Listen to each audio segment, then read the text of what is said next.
Okay, Case AI is it's close to being launched into a beta phase so that I can then get other people involved in testing it. But at the moment, I'm testing it. So I've done quite a bit so far.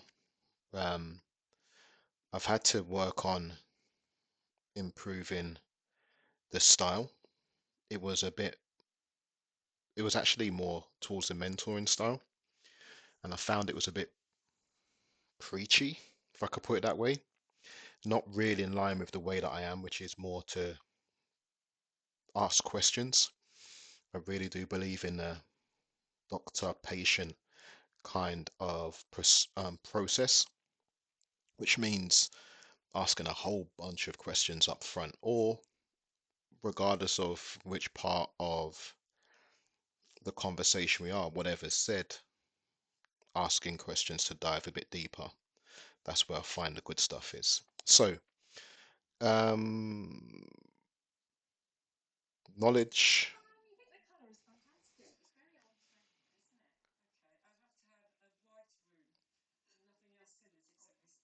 yeah. Um, don't even want to work out how the TV popped itself on. But anyway, so yeah, it's full of knowledge at the moment.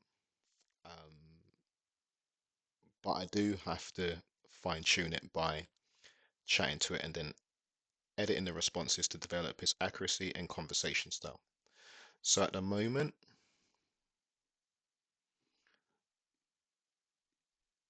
I am at about 97%, and I'm trying to get this to 100%.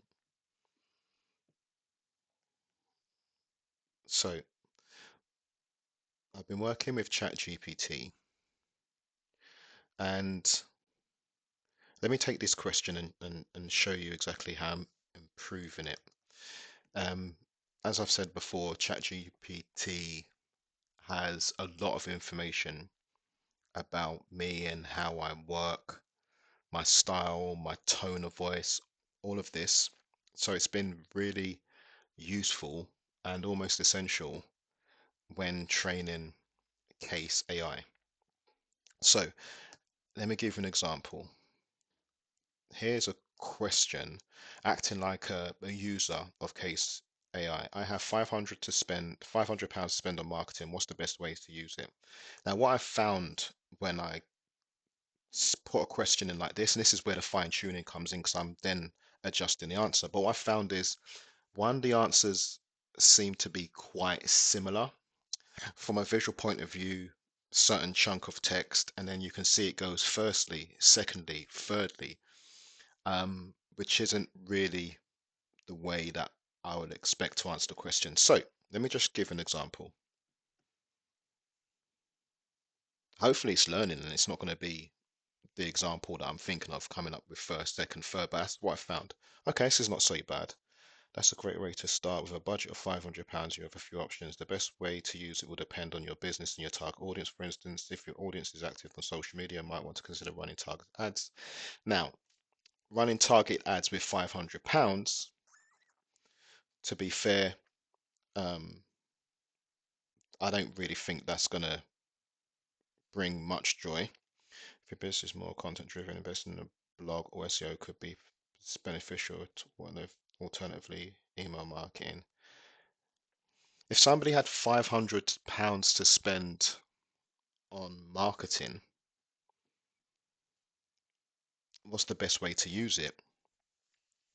My answer would actually be that they should spend that £500 with me. Honestly, straight up. It sounds crazy, but as a strategist, if they're answering a question like that, then they clearly don't have a plan. £500 would get them very, very close to the best plan they've ever had for their marketing. So I'm just going to pop over now to ChatGPT because I already had some pre-answers. £500 can go a long way for you strategically. If you don't already have one, consider setting up a simple, high converting landing page to capture leads. Pair this with a small ad spend on platforms like Facebook or Google Ads targeting a very specific audience. Alternatively, invest in tools or software to streamline your efforts, like marketing automation or scheduling tools. That's not a bad answer. That's not a bad answer at all. I think it's along the same lines almost, but that's more me. So let's improve this answer. I think if this question is being asked, throwing money at tactics may not be the way to go. So an essential option must be ascertaining if they have a clear strategy to guide tactics, including SMART goals. In addition to some low cost growth hacking, which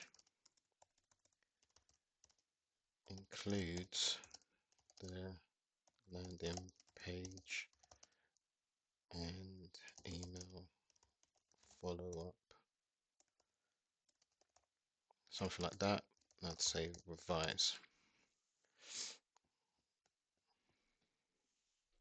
£500 a good start, but let's make sure it's spent in a way that delivers the most impact. Before jumping into tactics, it's important to ask, do you have a clear strategy in place? A strong marketing strategy includes SMART goals,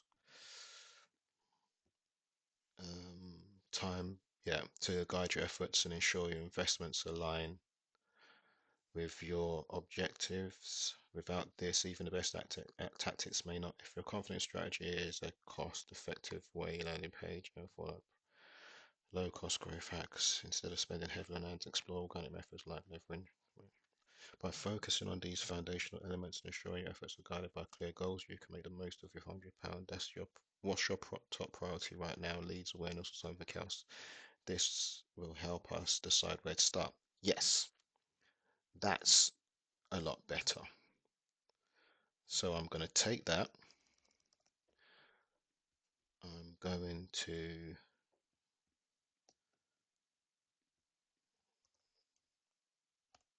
put that in here.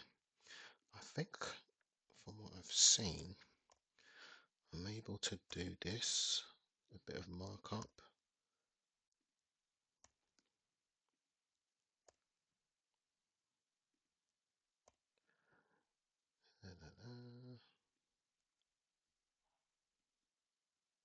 Okay. Okay. Just some of this.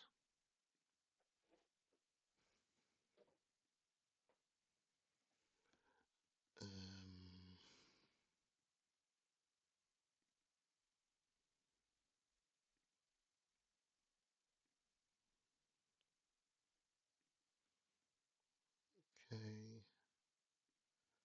Do you have a strategy?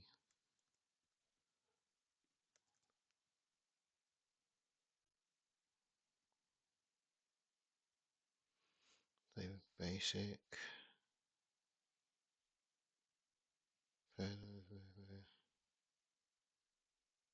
Yeah. Such as MailChimp.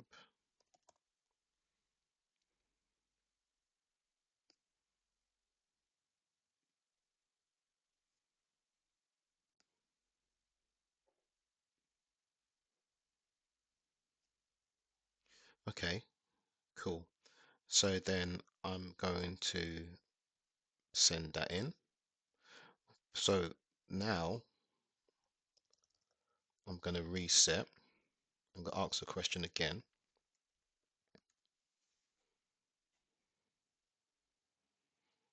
And hopefully now there's been some learning going on, and it will answer this a lot more in line with the way I would answer it.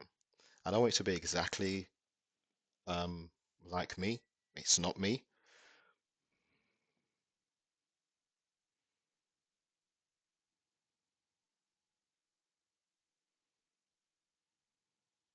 Okay, cool. So, let me try another. So I've got how do you build a personal brand alongside, how do I build it? Okay. How do I build a personal brand alongside my business brand? Let's see what the answer is like. Work alongside your business brand. If you need to ensure that both brands complement each other without overshadowing. Well, start by identifying unique qualities, then communicate these for your member consistency brand. Okay, cool. So there was no question here. Let's see what ChatGPT did. And there you can see a question. Two questions, natural facts. Your personal brand and business brand should complement each other. Start by sharing your personal insight experience as they relate to your business's mission. This makes both more relatable and human. Use platforms like LinkedIn or Instagram to position yourself as the face behind the business. The key is finding overlap. What unique perspective or expertise do you bring that ties directly to your business? Let's start by clarifying how you want to show up. What's your story and what do you want people to associate with you personally? Much better answer. So let's put that in there.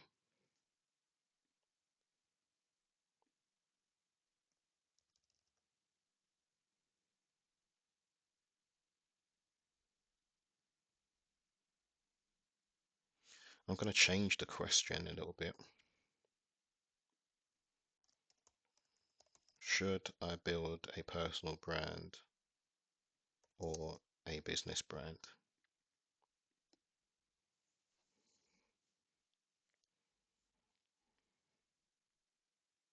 It's not necessarily a matter of choosing one over the other. Both personal and business brands have their own merits. A personal brand can help you establish credibility and connect with your audience on a more personal level. On the other side, on the other hand, a business brand can help create a professional image and build trust with customers. Ideally, your personal brand and business brand should complement each other. The key is to find a balance where your personal brand doesn't overshadow your business brand and vice versa. What are your thoughts on this?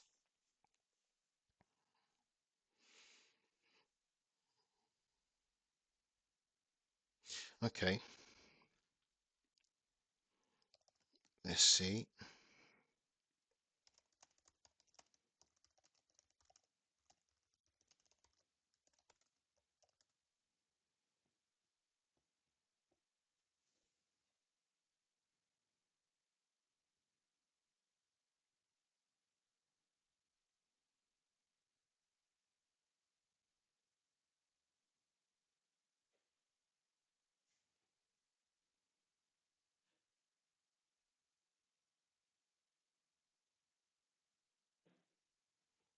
I think that's a lot better.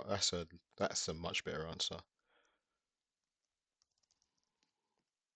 As you see down here, this answer reflects Case's consultative style, combining strategy with a focus on the user's goals and encouraging them to think long term, which is exactly what I do.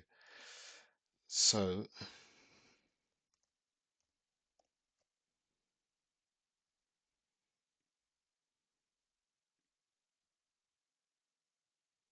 especially this bit here, it makes the business less reliant on you.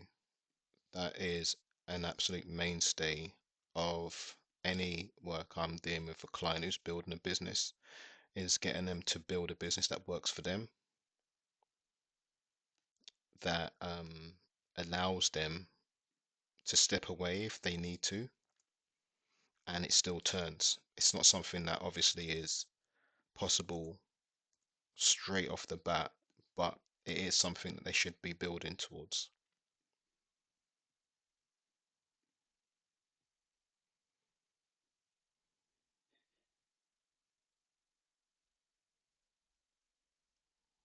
Cool. Okay, so Let me go in and get another question. What's the first thing I should do after launching a new product? Wow. Okay. Let's see what we get.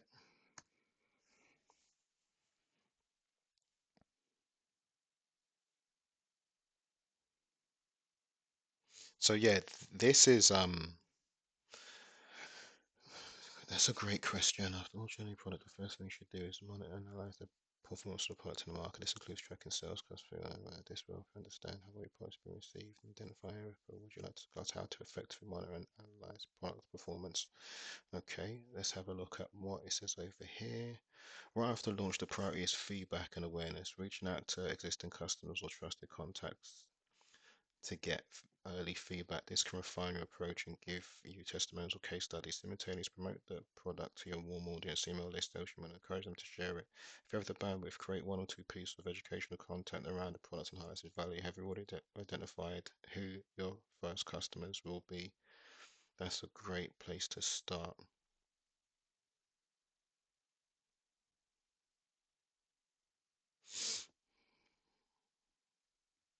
It's not too bad. I prefer it a lot to this.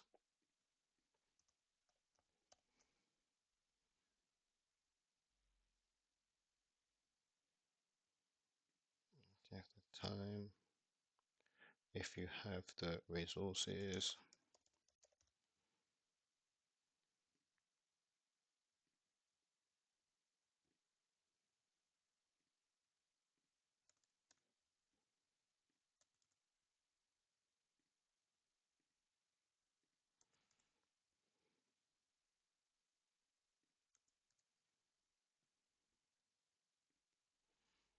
Okay, I've got some other questions. Um,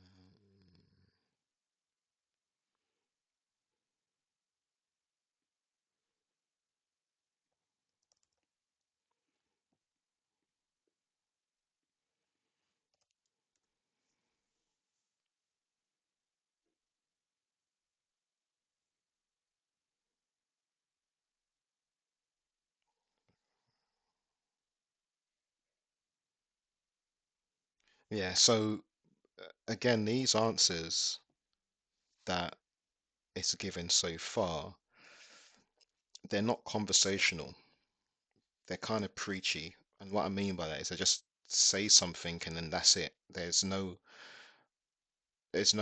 way of asking any other questions. And ChatGPT, to be fair, um, in a lot of different ways, situations, will end up saying something like this or asking a question that continues the conversation.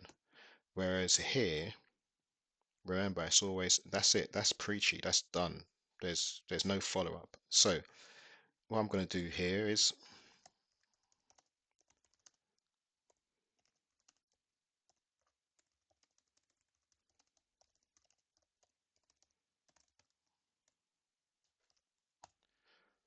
see what happens, what we get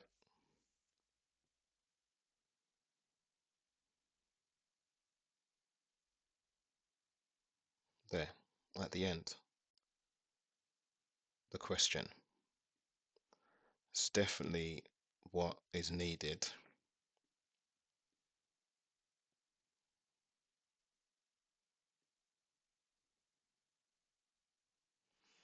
So yeah, this is the training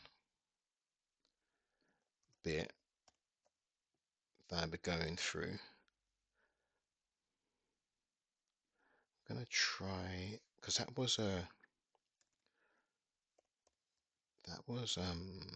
italics. Can't remember exactly the right markup. I don't know if it's a hashtag. We'll see in a minute.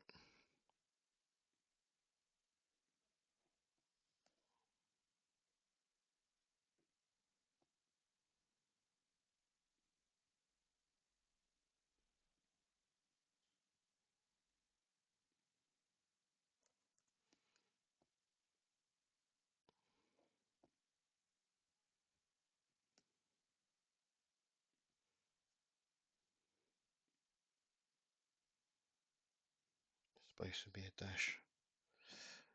Okay, see, that's it. So that's what I'm looking for. It's actually two asterisks. So that's a better answer.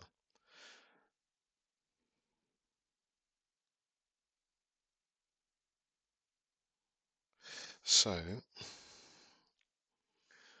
same question, but put in a different way. How do I get someone to buy from me again after the first sale?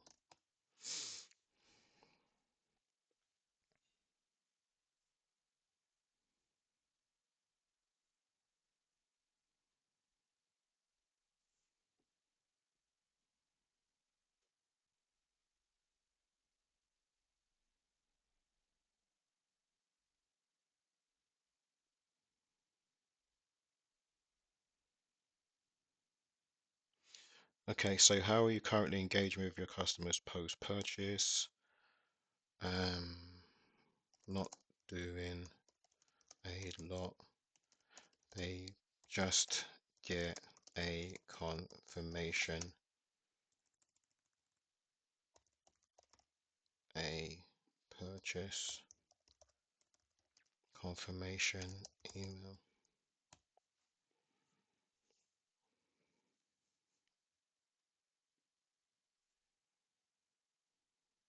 So giving it 5 stars. Okay, hold on. Let's see. All right, it sounds like there's a lot of potential to enhance your post-purchase customer engagement. The purchase confirmation was a good start, but there's so much more we can do to encourage repeat business. For instance, we could consider a follow-up email sequence that checks in questions at the end. Cool. Much better. Cool. So yeah, let me just check on. Okay, so I'm going to keep going, and then once it reaches 100, I'm going to be trying to find some people who would like to have Kase AI in their pocket, to be able to have it on their phone, on their desktop, and just use it as much as possible. Obviously, to get value from it, but also to help improve it. Cool. See you next time.